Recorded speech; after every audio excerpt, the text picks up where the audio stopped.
E o assunto é ovino-caprinocultura. E olha, a verminose é um dos maiores desafios para quem cria caprinos e ovinos, pois impacta diretamente no consumo de alimentos, afeta a digestão e a absorção de nutrientes, reduz a eficiência reprodutiva e, consequentemente, a produtividade geral do rebanho.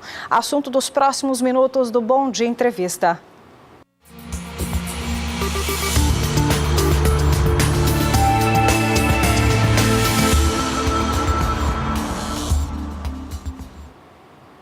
Para orientar melhor sobre como deve ser resolvido esse problema para quem trabalha com ovino-caprinocultura, estamos aqui recebendo em nossos estúdios um médico veterinário, professor e também coordenador de projetos do Centro Tecnológico de Ovinos da Uniderp, Dr. Marcos Barbosa Ferreira.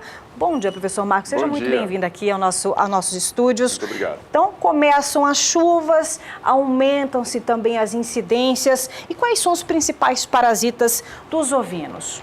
Em primeiro lugar, o que causa maior espoliação chama-se Haemoncus contortus.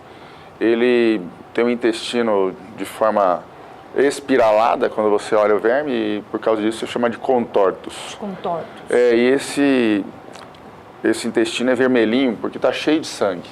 Então ele é o nosso vampiro, entre aspas, fica lá no abomaso. E ele suga muito sangue, não só né? Porque há uma infestação grande. Infestação, esse é o problema, né? Exatamente. Se fosse só um, não teria nem, ele passava em branco. Mas o problema é que ele infesta em grande quantidade e aí o animal acaba sendo muito espoliado, levando a anemia. O animal morre de anemia mesmo. Isso que eu ia te perguntar, como que ele age então no organismo do animal, até para o produtor, às vezes só olhando para o animal ele já consegue identificar que tem algum tipo de verminose prejudicando o animal? Uma das estratégias de controle é nós fazermos acompanhamento do animal, né? Então, quando você repara que os animais estão sempre com uma diarreia, estão perdendo produtividade, é sempre bom a gente fazer um levantamento. Uma das coisas mais rápidas que a gente faz é olhar a mucosa. Né? Então, quando o animal está anêmico, a mucosa sai de um rosa brilhante e vai indo para branco, pálido. Em umas fases mais agressivas, ele tem uma perda de água, né? Ele dá um edema, uma perda de água de dentro dos vasos sanguíneos, vem para a pele e a gente vê uma papeira chamada, um edemazinho embaixo. Isso daí já é um caso que o animal já está entrando num caso grave. Já um pouco pior, então.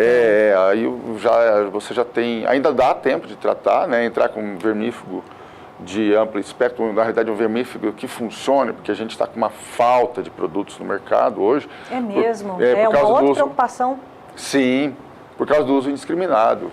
Criou-se há muito tempo atrás uma falsa verdade que a ovinocultura, na ovinocultura você tinha que todo mês vermifugar os animais, o rebanho todo.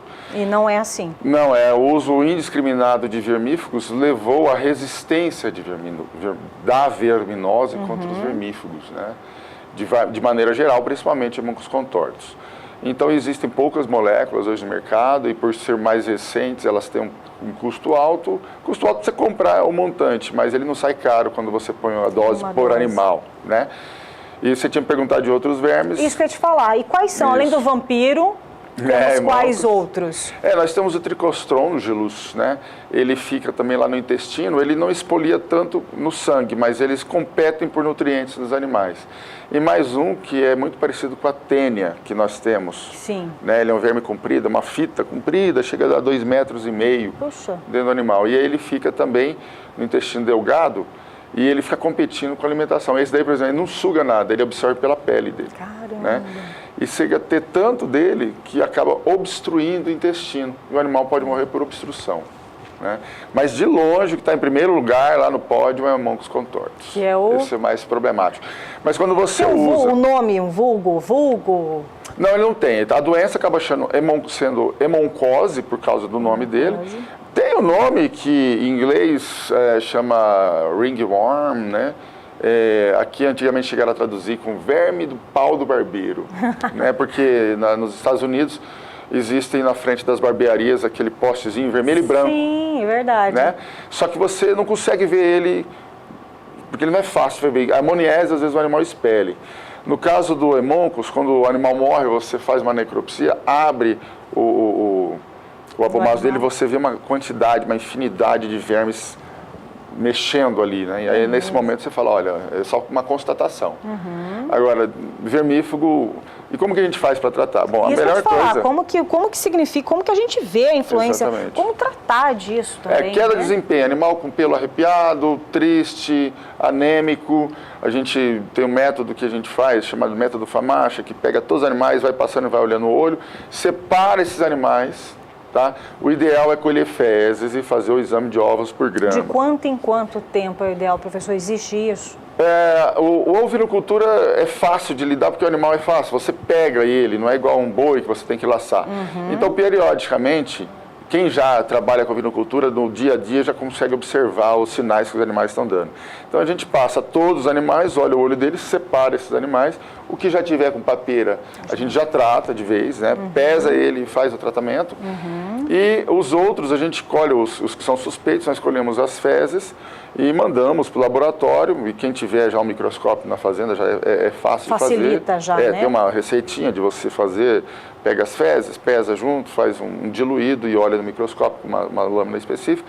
E ali você conta a quantidade de ovos. A gente consegue identificar visualmente a da família do Hemoncus, da família dos estrôngilos, da Monésia, né? A gente consegue identificar e, no final, multiplica essa quantidade de ovos por 50, né? Por 100 no final, e dá a quantidade de ovos. Acima de 500 ovos por grama de fezes, nós tratamos. Aí você trata só os animais doentes. Os que não são doentes você não trata, porque senão você continua correndo o risco de criar resistência. Né? O tempo aqui é muito curto, eu tinha umas 2, 3 perguntas para a gente aproveitar o conhecimento do professor, mas então só para a gente poder concluir, estamos começando esse período das águas, mais chuva, maior incidência de verminose. Dá uma dica então para o pecuarista, para o produtor que está aqui sintonizado, o que fazer, professor Marcos? Ovinocultura, você seleciona os animais existentes, não deixa os sensíveis se multiplicarem. Sensível, aquele animal você trata, ele volta a pegar verminose, trata, volta a pegar verminose. Se a alimentação não tiver em dia, água de qualidade, comida de qualidade, você vai ter uma recidivância sempre. Mas se tiver tudo em dia, animal bem alimentado, mas ele continuar adoecendo, você isola esse animal, não deixa ele se multiplicar, porque é uma relação muito grande entre resistência de animais. Então, esses resistentes, eles vão responder muito bem se você estiver tratando muito bem esses animais com alimentação. Tá Basicamente certo. isso. Olha só, palavras de quem entende sobre o assunto. Nós conversamos com o professor, que também é médico veterinário e professor do curso de Medicina Veterinária da Uniderp, professor Marcos Barbosa Ferreira. Grato pelas orientações. E a gente vai continuar de olho. Vamos sim. Obrigado, bom dia.